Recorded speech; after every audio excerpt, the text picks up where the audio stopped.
解です。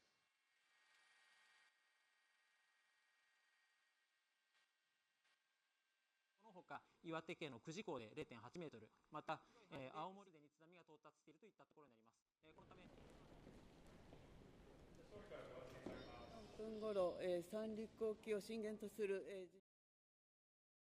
জাপানের coast area সানরিকো অঞ্চলে একটা বড় ধরনের ভূমিকম্প হয়ে গেল। সেই ভূমিকম্প প্রায় 7.5 মাত্রা ছিল।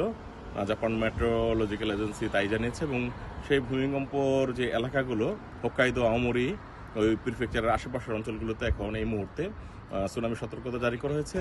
কোনো ক্ষয়ক্ষতির খবর এখনো পাওয়া যায়নি এবং আমরা যে অঞ্চলে বসবাস করছি, যে টোকিও, সাইতামা, চিবা, যেটা কান্তো রিজন বলে আমরা জানি, সেই অঞ্চলগুলোতে এখন পর্যন্ত জীবনযাত্রা স্বাভাবিক রয়েছে। এখানে কোনো ধরনের ভূমিকম্প অনুভূত হয়নি।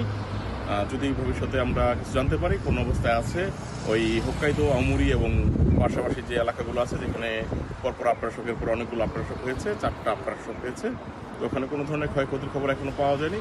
জাপান মেট্রোলজিক্যাল এজেন্সি যদি ক্ষয়ক্ষতির কোনো খবর জান আমরা আপনাদেরকে পরবর্তীতে জানাবো।